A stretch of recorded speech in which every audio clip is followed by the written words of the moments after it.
Shalom, shalom, shalom. Cher peuple de Dieu, demeurez encore une fois bénis.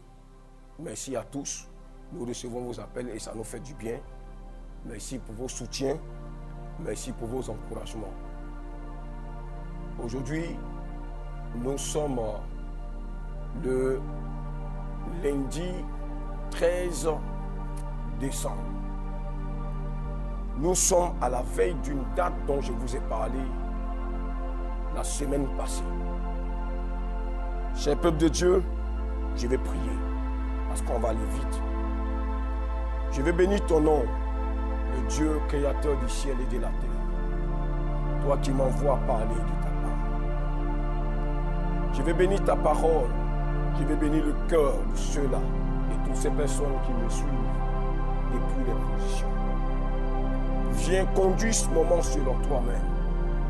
Que seul ton nom soit béni à jamais. Merci parce que l'objectif sera coûte et coûte atteint. Gloire à toi, élévation à toi. Parce que dans le monde entier, il y aura un mouvement des fils de Dieu. Et Seigneur, des hôtels seront renversés à des endroits stratégiques des nations. Gloire à toi, élévation à toi, Seigneur, parce que tu le fais. Au nom de Jésus-Christ de Nazareth. Amen. Cher peuple de Dieu, soyez encore salués. Alors, comme je le disais tantôt, nous sommes aujourd'hui le 13 décembre 2021. Je vous l'avais révélé dans des détails concernant l'année spirituelle. Et je vous ai dit qu'à partir du 14, il y a un mouvement dans le monde entier. Il y a des voyages qui se font pour aller jusque dans une réunion. Pour aller jusque au pied de leur maître, Satan, Lucifer. Cher peuple de Dieu, aujourd'hui, permettez-moi, en cette date précise, de vous dire que si Satan se réunit avec ses lieutenants, Dieu aussi a une assise à partir du 14 décembre. De la même manière que toutes les entreprises, toutes les sociétés, tous les États se mettent à faire des bilans, Dieu aussi, avec son conseil, s'asseye pour parler pendant 7 jours, pendant 8 jours. Lorsque vous calculez, vous verrez, comme je l'ai dit la semaine dernière, ça fait 8 jours. 8 jours durant, il y a des assises, il y a des réunions de part et d'autre, mais c'est au plan de vie spirituel parce que ça s'inscrit dans le calendrier spirituel. Cher peuple de Dieu, mais permettez-moi de me focaliser aujourd'hui sur l'activité que Satan fait pour pouvoir nous détruire. Et je finirai par ce que Dieu nous demande de faire. Écoutez cette parole, frère. L'Esprit du Seigneur est sur moi parce qu'il m'a oint. Il m'a oint pour te parler, frère. Il m'a oint pour te révéler ces choses. C'est pourquoi ouvre ton esprit depuis là où tu te trouves, frère. Nous sommes le 13 aujourd'hui. Demain, à partir de minuit 00, lorsque nous allons tomber dans le 14, cette assise dans le spirituel aura lieu. Je ne sais pas dans quelle ville, dans quel pays, Lucifer convoquera les Illuminati, les francs-maçons, toutes ces personnes-là. Je ne sais pas dans quel continent, dans quelle ville, dans quel pays ils seront convoqués cette année. Mais aujourd'hui, tu n'es plus ignorant. Tu n'es plus ignorant parce que tu ne dois plus laisser avantage à Satan sur toi, selon 2 Corinthiens chapitre 2, le verset 11. C'est fini parce qu'on n'ignore pas ces desseins. Beaucoup de gens sont morts durant des années, mais n'ont pas vu la prophétie de Dieu s'accomplir dans leur vie. N'ont pas vu ces choses s'accomplir parce qu'on ne savait pas. On ne comprenait pas qu'il y avait quelque chose qui se faisait dans l'ombre contre nous. Alléluia. Cher peuple de Dieu, on ne peut pas continuer sans lire ce texte de base de Genèse chapitre 17, le verset 12. Voilà ce que la Bible dit. À l'âge de 8 jours, tout mâle parmi vous sera circoncis, selon vos générations, qu'il soit né dans la maison ou qu'il soit acquis à prix d'argent de tout fils d'étranger, sans appartenir à ta race. On devra circoncire celui qui est né dans la maison et celui qui est acquis à prix d'argent, et mon alliance sera dans votre chair, une alliance perpétuelle. Cher peuple de Dieu, oh my God, j'étais couché dans ma chambre un jour. Nous étions effectivement dans cette période. Et moi et mes fils, comme chaque année, lorsque le 14 arrive, nous commençons un moment de jeûne et nous finissons le 21 décembre. Mais nous avons des moments de prière, des moments pour chercher Dieu. Des moments chaque soir pour se retrouver. Nous commençons le 14 par une veillée et nous finissons le 21 par une autre veillée. Nous commençons, nous ouvrons avec une veillée, nous clôturons avec une veillée qui est le 8e jour. Cher peuple de Dieu, après plusieurs années d'enseignement, nous étions maintenant en 2016. En 2016, lorsque j'étais couché sous ma couche, et j'ai senti comme une main qui m'a touché. Il m'a dit, lève-toi, je vais t'enseigner. Et lorsque je me suis levé, effectivement, je me lève, j'entends la voix du Seigneur qui me parle. Je m'assois sur mon lit et la voix commence à me parler. Il me dit, Jean-Jacques, depuis que tu es entré dans ma maison, depuis que tu vas à l'église, depuis que tu es chrétien, depuis les années 80, tu étais encore cet enfant dans l'église. As-tu déjà entendu un message sur le chiffre 8? Regarde le 14 au 21 décembre, ça fait 8 jours. Je vais te révéler le chiffre 8, qu'est-ce que ça veut dire en réalité. Effectivement, j'ai commencé à fouiller dans mon esprit. Je fouillais dans mon esprit. Et je ne trouvais pas de messages concernant le chiffre 8. Et il me dit, Jean-Jacques, la plupart des serviteurs de Dieu, la plupart des hommes de Dieu, la plupart des enseignants, la plupart des chrétiens, le chiffre 8, ils sautent. Ils enseignent le chiffre 7, ils enseignent le chiffre 40, ils enseignent le chiffre 12, ils enseignent le chiffre 3.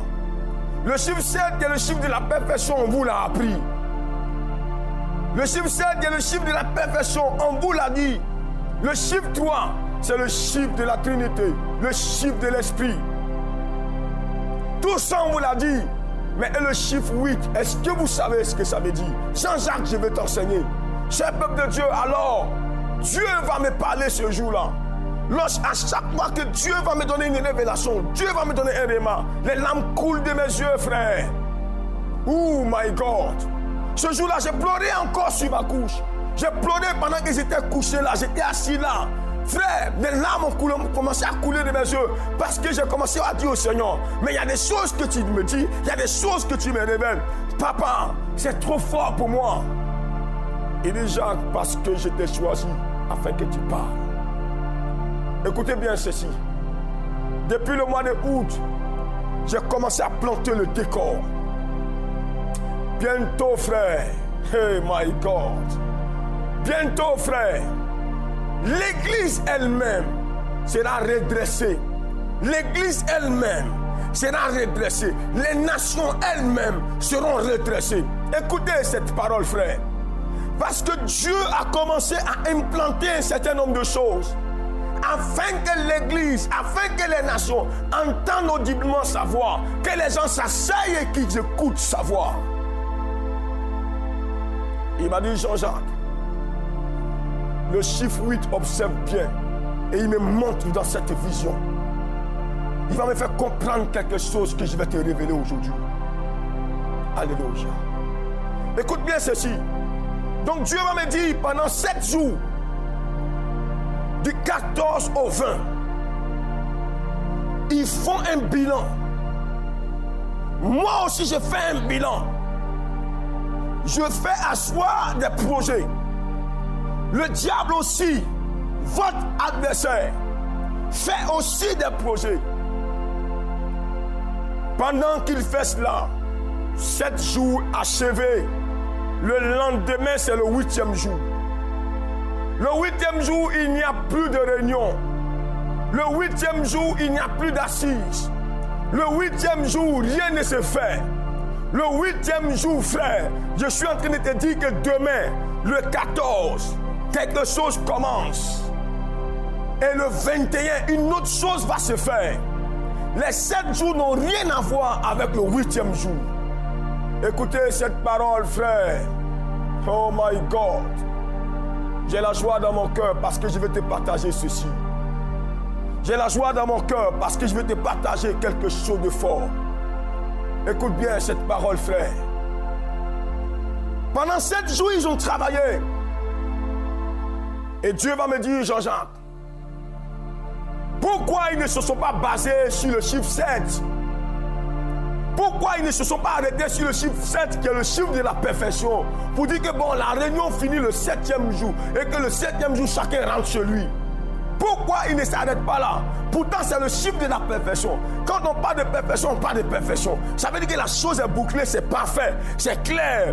Tout est bouclé, on peut bouger parce que c'est parfait. Parce que notre travail est parfait. Parce que notre travail est sans défaut. Pourquoi ils ne s'arrêtent pas là? J'ai dit, Seigneur, c'est à toi de me l'expliquer. Peuple de Dieu, je vous annonce que l'église, là où on t'attendait depuis longtemps, je suis venu te révéler que c'est là qu'on t'attendait depuis longtemps. La création entière attend avec un ardent désir la révélation des fils de Dieu. Il y a longtemps qu'on a dit cette parole, on a dit cette prophétie. Mais l'église dans les nations a apporté quoi dans les nations? Nous sommes lumière des nations, mais les nations sont dans les ténèbres. Pourquoi? Parce que la lumière elle-même, elle n'a pas le temps de briller pour éclairer les nations. Regardez nos sociétés corrompues. Et lorsque je parle de l'Afrique, j'ai envie de pleurer. Parce que l'Afrique est corrompue, frère. Ce n'est pas parce qu'il n'y a pas des églises. Il y en a au Nigeria, il y en a au Congo, il y en a partout en Afrique. Mais l'Afrique est un continent pourri, pourri. Pourtant, il y a ceux-là que la Bible appelle lumière du monde. Avons-nous éclairé une fois la Côte d'Ivoire? Frère, avons-nous éclairé une fois les lanternes de cette nation? Toi qui m'entends, est-ce que tu as une fois éclairé le Gabon? Tu as une fois éclairé ces nations-là? C'est simplement parce que jusqu'à aujourd'hui, la création entière attend avec désir ardent la révélation des fils de Dieu que tu es et que je suis. C'est parce que je suis en train de partager aujourd'hui, frère. Va éclairer, alléluia. Va éclairer, va ouvrir l'esprit de quelqu'un. Va éclairer les nations. Parce que j'ai commencé à parler de l'année spirituelle. Les gens ont commencé à m'appeler de partout. Il y a des révélants que je veux saluer. Il y a des hommes de Dieu, des apôtres, des hommes dignement élevés qui m'ont appelé, qui m'ont dit, homme de Dieu, est-ce que tu peux nous expliquer encore? J'ai dit, suivez Béni TV, parce que je vais entrer dans les détails. Cher peuple de Dieu, soyez salués, vous qui croyez en la parole. Vous qui croyez en cette parole, nous sommes entrés dans une phase où l'humanité va bouger. Vous savez quoi? Alléluia. Lorsque l'église, dans cette période, d'année en année, nous allons entrer dans le combat spirituel, mais dans le calendrier spirituel, frère, il va y avoir un bouleversement dans le monde entier. Les choses vont commencer à bouger, frère. Et le Seigneur me dit, Jean-Jacques, il pouvait s'arrêter le 7e jour et maintenant retourner chez eux. Et puis dire, oh, on a fini de boucler. Nous avons bouclé avec le chiffre 7. C'est le chiffre de la perfection. Mais pourquoi il y a un jour qui s'ajoute dessus? Ça veut dire que ça fait 8 jours. Le 8e jour est pour faire quelque chose. Le 8e jour est pour poser une nation. Le 8e jour, c'est pour faire une chose. Alléluia. Il me dit, Jean-Jacques, le chiffre 8, il dit, écris ça. Le chiffre 8, c'est le chiffre de l'alliance. Le chiffre 8, c'est le chiffre de l'alliance. Il a dit à Abraham, le 8e jour, tous les enfants garçons doivent être circoncis. Mais celui qui ne va pas être circoncis va mourir. Il sera puni de mort. Le 8e jour, il doit être circoncis. Vous voyez Moïse partait pour libérer Israël. Sur la route, Dieu a voulu le tuer. Mais sa femme a eu la présence d'esprit de circoncire son fils. Et elle a jeté le prépuce à ses pieds. Elle a dit, tiens, un époux de sang. Et Dieu s'est retiré. Le chiffre 8 est le chiffre de l'alliance, frère. Écoutez bien cette parole. Ce n'était pas encore fini. Là où Dieu va m'épater, là où Dieu va m'étonner, il va me dire, Jean-Jacques, Saül était roi. Ce n'était pas lui qui l'a choisi. Et il va me dire, Jean-Jacques, à un moment donné, j'ai décidé de remplacer Saül. Mais pour remplacer Saül et pour recommencer à nouveau la royauté sur la base de ma volonté, je vais choisir un 8e fils. Lorsque Samuel est parti pour oindre David, il arrivait sur le terrain de Bethléem, dans la famille d'Isaïe. Il voyait le premier fils, il pensait que c'était lui. Il dit non, ce n'est pas lui. Dieu avait dans son esprit de recommencer la royauté à zéro, sur la base de sa pleine volonté. Alors il va choisir le 8e fils d'Isaïe. Écoute-moi bien, frère, ce n'était pas encore fini. Lorsque Dieu s'est mis en colère contre le premier monde, il a envoyé Noé pour annoncer la parole, pour dire répentez-vous, changez de comportement. Parce que le moment est venu où Dieu va détruire ce monde. Les gens se sont moqués de lui, mais Dieu a détruit le monde pour reprendre le monde à nouveau. Pour reprendre le monde à nouveau. Dieu alors va se baser encore sur 8 personnes. Vous regardez, la Bible dit en 1 Pierre 3 le verset 20, 2 Pierre 2 le verset 5, que lorsque Dieu reprenait le monde, c'était sur la base de 8 personnes, c'est-à-dire l'homme qu'on appelle Noé, sa femme, ses enfants et ses fils. Au total 8 personnes, et l'humanité a repris un fonctionnement. Ce n'était pas encore fini, frère. Je te dis la vérité. Le Seigneur m'a dit, écoute Jean-Jacques, le chiffre 8 c'est le chiffre de l'alliance. C'est pourquoi, regarde, lorsque Satan, Lucifer a été précipité, il est venu avec toutes ces choses-là. Et lui, sa joie, c'est que vous soyez ignorants de ces choses. C'est que vous n'avez pas ces choses-là en connaissance. C'est pourquoi, regardez, il y a beaucoup de choses qui ont barré notre image, qui ont barré notre esprit, qui ont barré ces choses-là. Mais Dieu n'en est pas l'auteur. C'est le diable qui en est l'auteur. Il nous a cachés. Il n'a pas le choix que ces choses-là soient cachées. Mais vous savez quoi? Lorsque quelqu'un entre dans la présence de Dieu pour comprendre ce qui arrive à son église, Dieu descend pour lui parler. Dieu descend pour lui expliquer. Pour que enfin les enfants de Dieu, les princes qui étaient à terre, et puissent monter sur les chevaux et que les esclaves qui étaient là puissent descendre. Je suis en train de parler à une personne. Je te dis la vérité, à partir de 2021, les années qui arrivent, vous n'allez pas maîtriser le mouvement de l'Esprit de Dieu dans les nations, parce que quelque chose va se produire. Parce qu'en cette période précise, lorsque nous nous rassemblons en tant que fils de Dieu, nous prophétisons, nous déclarons, nous annonçons, mais nous faisons aussi un autobilan. Mais en même temps, nous prophétisons sur l'année spirituelle qui arrive et l'année civile qui vient. Frère, pendant que nous prophétisons, nous nous préparons pour l'alliance pour le 8e jour. Nous nous préparons pour entrer en alliance, mais pas une alliance avec la base d'une offrande comme ça, mais c'est sur la base d'un sacrifice. Écoute-moi bien ceci. Le Seigneur va finir en me disant, Jean-Jacques, tu sais quoi? Lorsque je suis parti à Jérusalem, je suis entré à Jérusalem le 8e jour, un dimanche. Lorsque j'ai rentré à Jérusalem, les gens ont commencé à crier Alléluia. C'est ce qu'on a appelé le dimanche de Rameau. Ce dimanche-là, les gens ont commencé à crier Hosanna, mon fils de David, sois le bienvenu. Les gens ont commencé à l'acclamer, le louer. Et frère, le jour qui a suivi, Jésus est entré à Gethsémani. Le jour qui a suivi, Jésus a été arrêté. Il a été crucifié, il a été enseveli. Et il est ressuscité le 3e jour. Lorsque vous comptez, frère, lorsque vous regardez du dimanche de Rameau jusqu'au dimanche de sa résurrection, ça fait 8 jours, frère. Ça fait 8 jours. Ça veut dire que le Seigneur qui a eu compassion de l'humanité en donnant son Fils, Dieu voulait reprendre à nouveau un fonctionnement nouveau sur la base du sacrifice de son Fils unique. Il voulait reprendre tout. C'est pourquoi le chiffre 8 est revenu là, pour que Dieu montre à l'humanité que je suis entré en alliance avec vous. C'est-à-dire un anneau est venu et l'anneau de celui qui croit en moi est venu aussi se greffer là pour donner le chiffre 8. Cher peuple de Dieu, ce n'est pas encore fini, parce que la semaine prochaine, nous allons aller encore en eau profonde, parce que je viens de vous parler de la guerre des offrandes, la guerre des fils. Alléluia. Que Dieu bénisse quelqu'un. Demain, c'est le 14 et les choses vont commencer. Le prophète Diboué Jean-Jacques est sur YouTube. Vous tapez prophète Diboué Jean-Jacques, vous pouvez vous abonner et nous suivre sur YouTube. Vous pouvez nous apporter aussi vos offrandes. Je le dis toujours, les attaques sont énormes. Vous pouvez nous apporter votre soutien. Nous sommes là. Que Dieu vous bénisse et que Dieu bénisse les nations. Que Dieu bénisse son Église. Shalom, shalom, cher peuple de Dieu. À lundi prochain. Shalom.